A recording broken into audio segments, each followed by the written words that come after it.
So let's talk about something that's really at the heart of living a good life. It's this profound difference between just, well, existing and truly being present.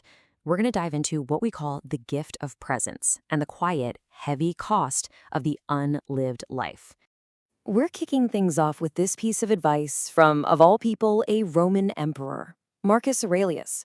I mean, think about it. This guy could have had anything he wanted, yet he kept reminding himself that the single greatest gift he could ever get was just to be right here, right now. And that's the real question, isn't it? It sounds so easy, but let's be honest. We turn down this gift all day, every day. So, what's the actual cost? Well, it turns out the price we pay for that refusal is surprisingly high. So, how exactly are we refusing this gift? You know, it's a pattern that's so common, most of us don't even see it happening. We all know the saying, right? We see it on coffee mugs and inspirational posters. We nod along. But the truth is, most of us spend our days trapped in the past or stressing about the future. We're hardly ever actually living the life that's happening right in front of us. Mentally, we're just somewhere else.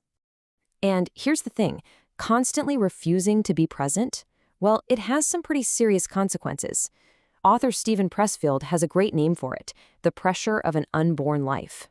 Now, what I love about this concept is that it finally puts a name to that nagging feeling of unfulfilled potential we all get from time to time.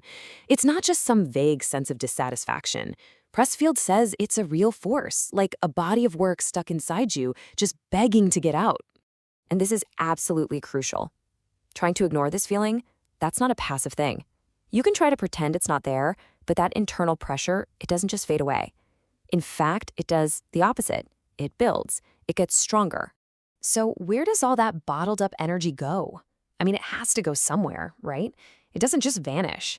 It gets rerouted into some really destructive channels. It can show up as depression, anxiety, anger, even things like substance abuse. These aren't just random problems. They can be symptoms of a life that's trying and failing to be lived. Okay, so what's really going on here? How do we get so good at avoiding the very work we're meant to do? Well, it often boils down to a simple but really powerful metaphor. This bit of ancient wisdom from Confucius it hits the nail on the head. This isn't just about being bad at managing your time. It's about a clever strategy we use to keep ourselves permanently, just a little bit, distracted. And this lays it out perfectly. On one side, you've got your real work, your true calling, the thing that feels risky and makes you vulnerable. And on the other side, the second rabbit. This is the safer option, the busy work, what Stephen Pressfield calls the shadow career. You know, think of the person who secretly wants to be a writer, but instead spends all their creative energy crafting the perfect emails at their office job. It feels productive for sure, but it's really just a way to avoid the thing that truly matters. All right, so if chasing two rabbits is the problem, what's the fix? Well, the answer lies in a concept that's both incredibly powerful and widely misunderstood, the quality of our attention. Let's take a look at the writer Marcel Proust. I mean, to his friends, this guy seemed like the last person on Earth who would ever accomplish anything great. His life was basically just reading books, going to parties, and sleeping all day. By all outward signs, he was completely wasting his potential. But that's just what was happening on the surface. Underneath all that, something totally different was going on. See, Proust wasn't just reading. He was dissecting every sentence. He wasn't just socializing. He was studying human nature with the focus of a scientist. He was paying an incredible, intense amount of attention. And this leads us to a really powerful insight from the author Robert Greene. It's not about how many hours you clock in. It's about the intensity of your focus during those hours. That's the real secret to mastery. And bam, that brings us right back to where we started, with Marcus Aurelius. Why is the present moment such a gift? Because it's the only place, the only time, that kind of intense, game-changing attention can even exist. You can't be intensely focused on yesterday, and you can't be focused on tomorrow. Only now. Okay, so we get it.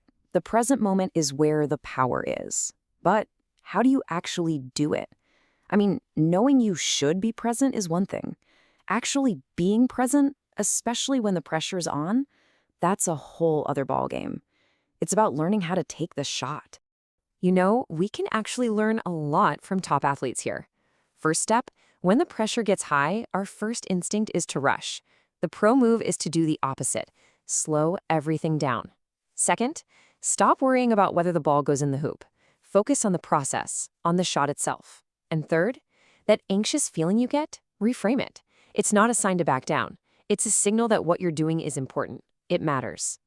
But look, this isn't just some mind trick. This takes real, honest-to-goodness inner work. It takes the radical honesty to admit to yourself when you're just chasing a shadow career, and the humility to just be real about where you are right now. No ego, no pretending. And this brings us to the final and maybe the most important piece of the puzzle here.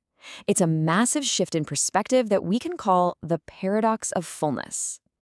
Ryan Holiday puts it perfectly when he says that you just can't fill your soul with external stuff. You can't achieve happiness or accomplish fulfillment.